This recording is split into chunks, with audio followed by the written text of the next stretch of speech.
When you're going through it, it's so important to put your thoughts out into the universe. And I mean either saying them, articulating your thoughts to people, communicating them with real words, or writing them down. And if you're into writing over talking, then I want to suggest Not a Diary. This is a really cool product by a dude named Sam. Listen to this. So what I've launched is a product called Not a Diary.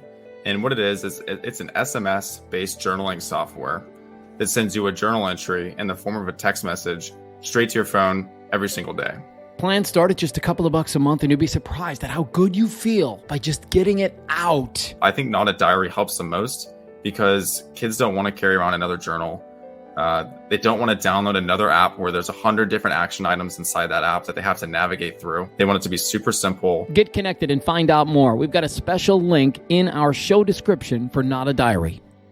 Learn from People Who Lived It is supported by the woman-owned Advanced Systems Integration. ASI is an audio-visual integrator with offices in Minnesota and Arizona. If you're the IT director or on the IT staff and you need to build out collaboration systems or sound masking, they can help. And they pay special attention to that last 5%, which is often the most trying but important. Video walls, surveillance cameras, meeting spaces, and so much more. We've got a link to ASI in our show description, or you can go there yourself at asi-av.com to see their gallery of work. Welcome to another episode of Learn from People Who Lived It. Well, let's jump back in, man. We wanted to bring you back for round number 2. Round one, I think, did a lot of people a lot of good, including some people that you know and me, which I always think is excellent. You know, when you get a chance to produce a podcast, you're like you're always hopeful that it's going to hit somebody, but when it hits somebody that you actually know, it makes it even sweeter. And we're going to talk today about something that you touched on in our last podcast. Here, let's have a listen. There's an aspect to this which is interesting. It's a whole kind of emerging study of moral injury. And that could be a whole nother topic by itself. But I know you got me fascinated by those two words. I'll write that down. All right. You said the words moral injury, and then I said, wow, we got to come back to this. Yeah. So let's dive right in. What is a moral injury, Dave? There are a number of situations that affect people in lasting ways. You know, so we talked about trauma last time, and trauma is bad enough. You know, when people see things or are involved in things that are traumatic, involving a loss or somebody being injured, that really can leave an impact on people and can take a long time to work through. But moral injury is really an injury against your conscience. It's when you experience something that goes against deeply held beliefs. Usually it involves one of 3 possible areas, either things that you do or things that you don't do that you should have done, or things that you see that shouldn't have happened. So those are kind of the 3 areas where moral injury can occur. I did a little digging around today just to kind of touch base on this moral injury, because when you said it, the other day, it was the first time that I'd ever heard that. What you find is that, a lot of people in war experience this when they take somebody's life, or there's a moment where they have to give an order for somebody to, and then they know that there's going to be loss in those moments. And then the other thing that I thought was kind of interesting about the moral injury, as I looked it up online, is right next to that, you know how Google likes to put things that are similar to each other on there. They listed, shame and guilt. And so are those 2 components under the umbrella of moral injury? And is that why they're so hard? They're a big component of it, and they're a big reason why it's difficult sometimes to work through it or even to talk about it afterwards. When there's a number of situations where this can occur. So sometimes it might be a situation, I think of medics. So you're in a situation where you have to make a split-second decision, and these are always high-stakes situations. Right? Minor situations don't leave a huge and lasting impact on us, but the situations that are high stakes usually are the situations that really leave an imprint and are harder to overcome. So the medic that's in a situation where, you have 5 people injured, you can help 2, right? And so how do you make a decision as to who you're going to help? And then in those moments, you make a split second decision or a quick decision, and then you have the whole rest of your life to think it over and over again. And, should I have done it differently? Should I have done this? Should I have done that? And that churning part keeps it alive, even though it was something that may have happened long in the past. So, if you don't mind, I'd like to talk a little bit about maybe why moral injuries are difficult and challenging. I mean, just the very word alone, moral injury, would imply that maybe there's something instilled within you. There's a right or wrong that's been instilled within you along the way, where that's going to be the moral compass. You probably hear people say that all the time, right? But and is that what we're talking about here? Is that, let's say you grow up here in the West, there's a lot of Christians. You grow up Christian and thou shalt not kill and take a life, but then you find yourself in a war situation where that's taking place. Or, like you said, it's not just war that these situations pertain to, but that's an easier way to explain it, right? Sure. It's very common in healthcare situations. It's one of the big contributors to nurse burnout, physician burnout, being in situations where you feel that you know what the right thing is to do, but there are constraints that prevent you from doing it, be it the hospital administration, workload, fatigue, other things, that keep you from doing the right thing sometimes. That's interesting. Yeah. But dive into that a little bit more. I mean, it can really happen in any situation, but again, it's the high stakes situation. So if you think of what types of people work in high stakes situations, to go back to the military example, sometimes what can happen too is you're working under bad command, and you might have a commander that tells you to do something that from experience is going to lead to somebody getting harmed. And so what do? Do you commit an act of insubordination and openly disregard the order? Right. Or do you follow through with it? And then if it turns out like you predicted, you're stuck with those memories. Those things are staying with you then afterwards. All right. So we spent a few minutes talking about the fact that it can happen, and it has. We know that full well. And so, I like to tell people this all the time. Now we're here. What do we do?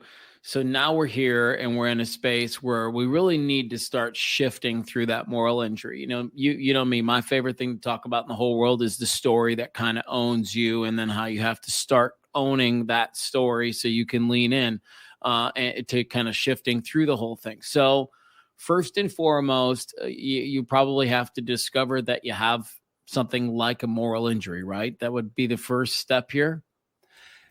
And as with everything, it's very hard to see it in yourself. Oftentimes, how can I identify it? Well, let me define something first, and that'll help to bring some clarity to this. So we talked about guilt and we talked about shame, and those are two very different things. When you're talking about guilt, you're talking about feeling badly for something that you've done. When you talk about shame, you talk about feeling badly because of something that you are, right? So what makes things that involve shame difficult to work through is you're talking about a perception of yourself as being this thing that's repulsive or broken or damaged in some way, and you don't know how to change that, right? Because you're talking about the essence of your being in a way.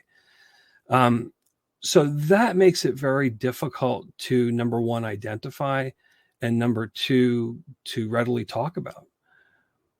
We had spoken about in the first podcast about early trauma situations coming back then later on.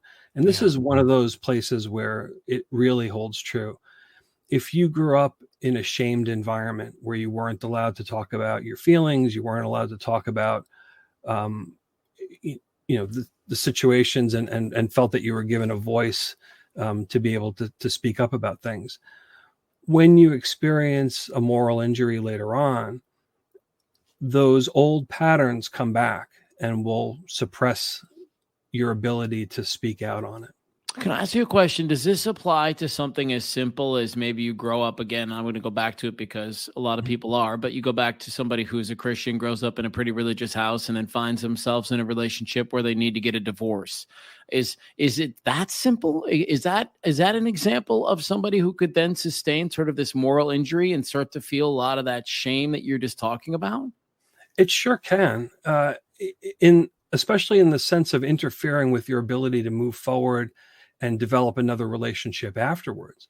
Okay. Right? So if you walk away from the divorce situation feeling like you violated deeply held beliefs, God had one person in mind for you to marry, and now you've just divorced them, so there's no future for you.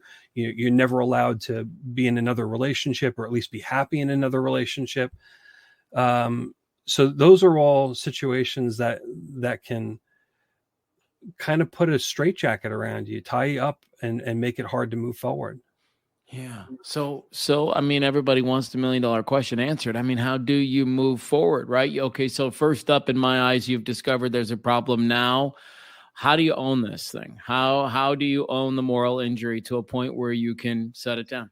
You really can't move forward until you can find a way to accept the situation where you are. One of the key things with moral injury, and this is all throughout the literature, you have to be able to talk about it. Now, you have to pick your audience pretty carefully, especially when it comes to combat-related traumas. You wouldn't necessarily want to unload on your wife some of the things that you've seen in combat. She doesn't have a context for being able to understand some of those images or that situation, and it might end up being traumatizing for her. But you need to find a venue. You need to find somebody that you trust that not only can hear you, but also be able to accept you after having divulged the things that you saw, the things that you were involved in, that you feel ashamed about. And it's out of that environment of acceptance that you can start to grow and start to find a path forward. Do you think people even understand how many folks around them really, truly want to offer them unconditional love in this capacity? I mean, really, if they came forward and talked about the things that were on their mind, do you think people understand how many folks around them would be willing to say, I don't judge you. I understand what happened. And I just want to help you now. I just want to move through with you. I want to, and there's something you said on our last podcast too, which is it's on the permanent record. It's not going away. And so, you just, let me be the person that helps you live with the sound of that record now. What maybe makes somebody not want to tell somebody else? Is it that fear that saying the words out loud makes it too real? If I feel that I'm a horrible person because of what I've done, how are you going to feel if I divulge this? We have a pretty good relationship now. We have a friendship now. Are you going to ever look at me the same way once I tell you this horrible thing that I've done? It's really true that you just said that, because as you said it, I was thinking to myself, I remember when I used to be an alcoholic, and I would feel a little bit of shame in that regard to sort of tell people that kind of thing. And so what you just said really rings true to me. I can understand why somebody wouldn't, but I would also love to articulate that it's been my experience that people truly want to be there for you. They really do. And most of them have no clue how to do it. And so we're in this weird space where somebody's got to make the first move. But I'll tell you, those secrets are very expensive. They're very expensive to hold on to. When you're spending your time trying to disguise aspects of yourself, trying to avoid certain topics coming up, trying to hide certain behaviors, or you get emotional when something sets you off and you don't want people to ask you about it. The more you work to hide things about yourself, that becomes exhausting. It wears you down. It's like a slow drain on your battery. You're absolutely right. And you know about these things, obviously, because of your profession. But I mean, it leads to this thing they call oxidative stress, right? Where the body starts releasing and there's an imbalance. And the next thing you know, you got backaches, neck aches. All the things can kind of stem from that stressful life. And And so, one of the things that I love talking about is support. So if I'm listening to you and I right now, because I know somebody it sounds like has experienced this moral injury, how can we serve people? How can you help people? What can we do? Always being available to lend a listening ear is part of it. But I'd like to speak to some of the audience that are wrestling with this. So you're hearing us discuss this and you're thinking, I have this thing that I've kept a secret for so long and it's tearing me apart. I can't fully live my life because this thing is holding me back. You might want to take a look at it and see if there's some way to start talking about it with somebody, a trusted friend, a pastor, a counselor, somebody who's kind of a dead end, right? Sometimes you don't want to talk about things in your social circles because they might leak back in. Find somebody that's not connected to you, that you trust, that you can talk to, be it a professional or clergy, and start addressing it. It's going to feel very difficult. It's going to feel very emotional, but take a look at what it's costing you to not talk about it. That's, I think, good advice. You know me, I love things that people can actually use, and that feels like something people can use. Well, let me tell you some of the consequences of not addressing it. So when you don't address a moral injury, sometimes it comes up in terms of anger. A big source of domestic violence comes from previous moral injuries. And then when there's some kind of a confrontation that touches that shame, all of a sudden it erupts into anger. That has a cost associated with it in terms of damaged relationships. So now you have the moral injury, which is causing problems in itself, but now you have these new things in terms of not being able to control your emotions or control your anger in a situation because this thing is affecting you. It also tends to cause people to withdraw. So people pull away. They don't feel like they want to be around other people. They don't feel worthy of being around other people. So isolation is a cost. You miss opportunities. You miss opportunities to give and receive love and to have that connection with other people. And I've been in the dark place before. And so I really resonate with what you're saying right now. So how do you, because I'll be honest with you, when I was at the height of really my depression, I don't think anything anybody said would have made me understand that all I needed to do was drop it, right? Set it down. It was time to just let it go, right? You hear that all the time. I sincerely in my heart felt like I didn't want to hang out with people. I didn't. And you get to that point where, at least for me, right, where it was like, I'm pushing everybody to voicemail. I don't even think I'm somebody I want to talk to right now. And you're right. Before you know it, dude, nobody's calling and nobody's coming around. And you've done that whole, at least that was my experience, right? I did the whole thing to myself. And coming out of that was hard on a couple levels. First and foremost, for the work that I had to do, but second, sort of retraining the people around me that I wanted to be present, that I wanted to be around, that I wanted them to call me again, that I wanted them to invite me to places again. And that's been an interesting little anecdote that I've noticed after coming out, is that you have to sort of retrain people around you to say, hey, he's back in the game. He wants to play again. He's here. So, there's this great line from the movie Pulp Fiction. I don't know if you've ever seen it, but Marcellus Wallace, he's got this great line. He said, pride only hurts. It never helps. Right. And is shame the same? Is guilt the same? Are those two emotions that never help? They just hurt. Guilt can be useful. If you inadvertently harmed somebody and then you find out about it and you feel guilty, that gives you an opportunity to make the situation right with that person, right? So guilt isn't entirely bad. It serves a useful purpose. And the purpose should be toward reconciliation, right? So you feel the guilt, you feel the pain that's associated with that guilt. You take a few moments to look inward and say, oh man, that was bad. What I treated that person really poorly. Let me go back and fix that. right? And so that's where it should be. That's the healthy response to guilt, is to go back and try to fix the situation and reconcile the situation. With shame, because it goes to the core of what you believe yourself to be, right? So the essence of your being is that horrible thing that you think that you are. You have to find a way of viewing yourself differently. You have to find a different view of yourself that you can latch onto. Now, maybe that might be almost a virtual view of yourself. So you're looking at yourself right now and saying, well, I feel like I'm this terrible person. Well, who do you want to be? What type of person do you want to be?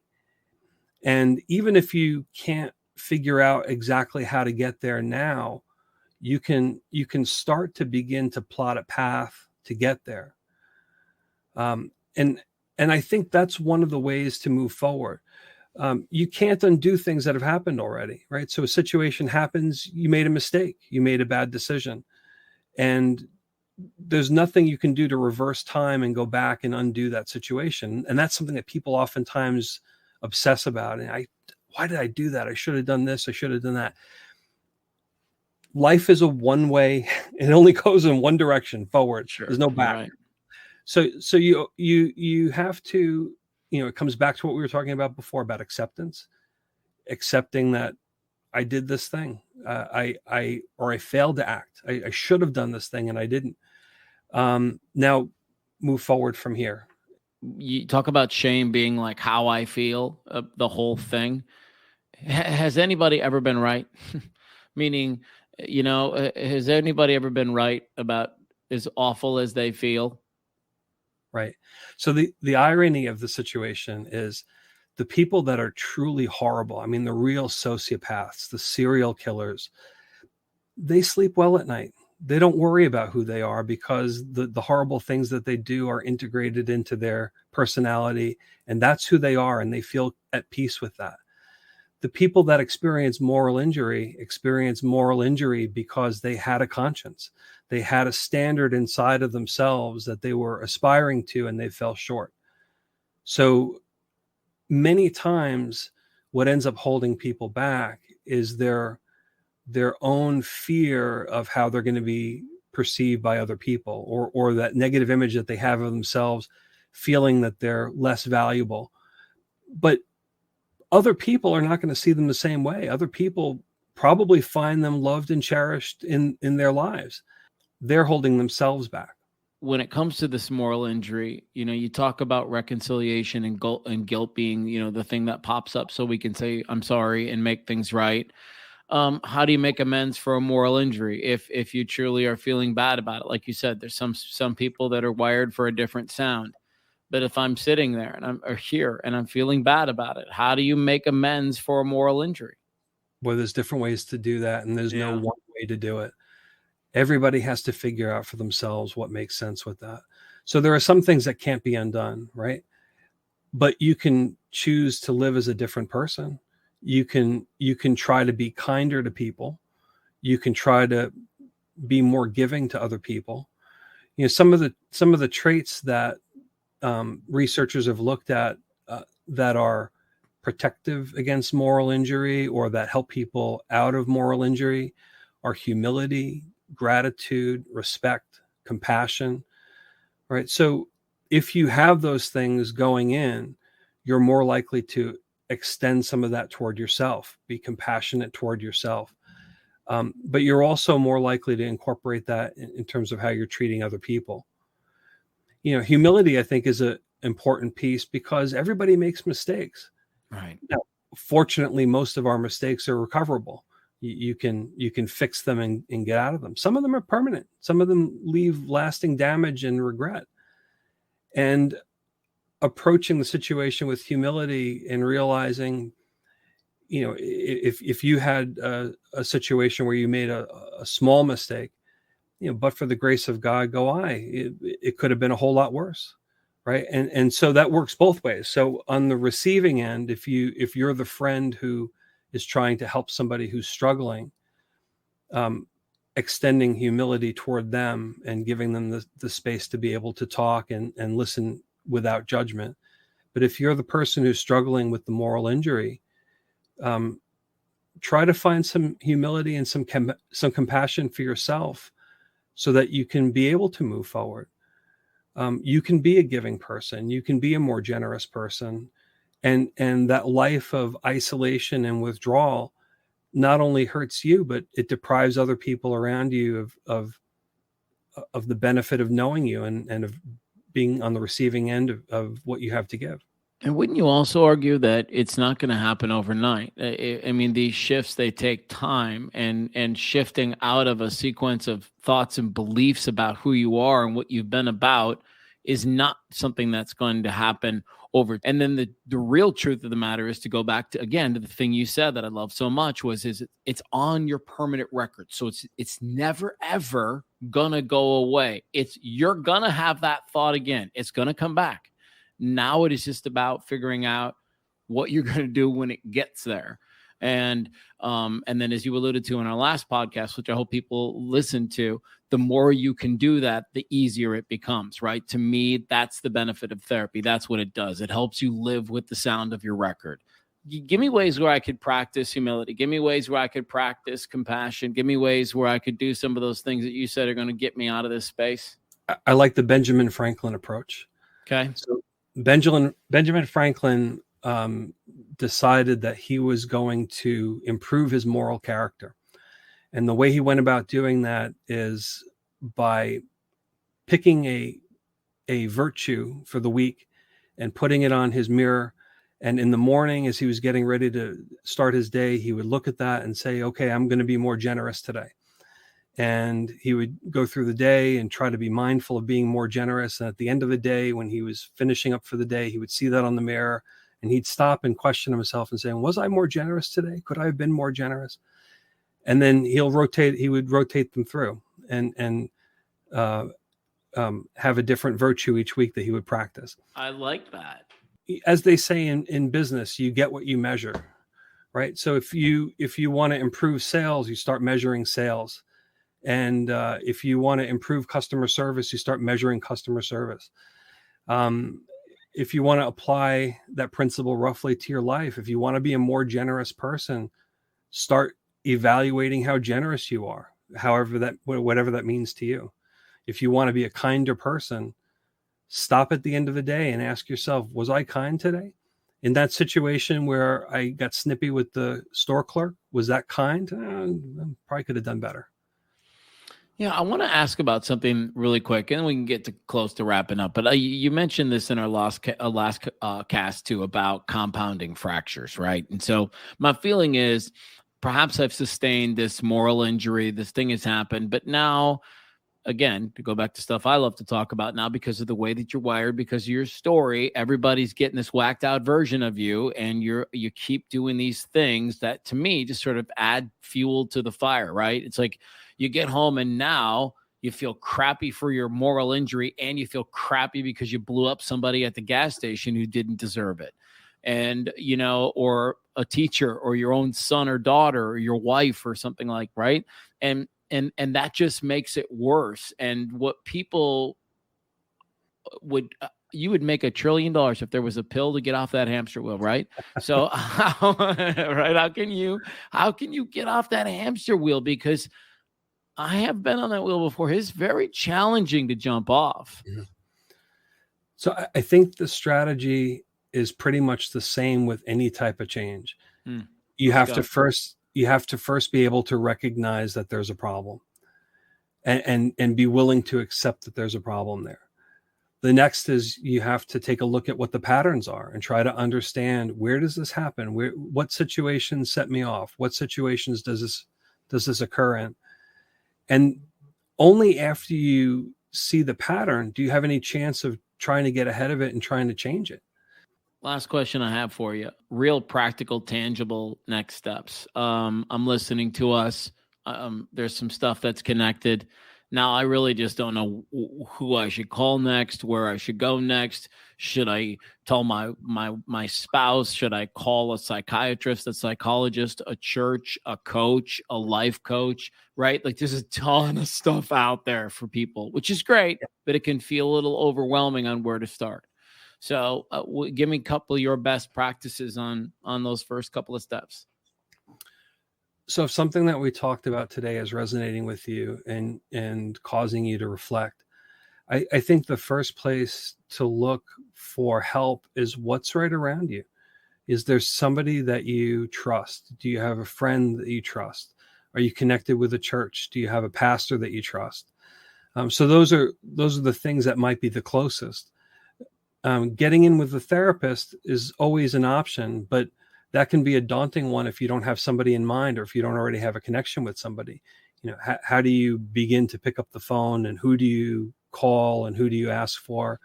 But I would say the easiest thing is start where you are. What resources do you have around you, and who do you feel that you can open up to and trust to talk to about it?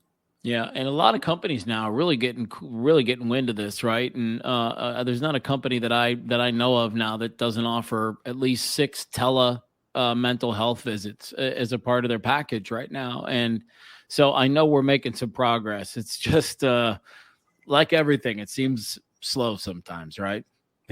Yeah. Anything I'm leaving out before we wrap up? I think a good example to look at is, sometimes you hear stories about people that did some hard time in prison. I think of like Danny Trejo, the actor. Yes. He had committed some pretty horrible crimes and spent some time in prison. And while he was in prison, he learned acting, and he was able to turn things around through his acting career. He plays some pretty rough characters, but I think he has a lot of good reference material for that. But I think that's a good example of how the path forward is not written already. You get to write that. You get to choose the direction that you're going in.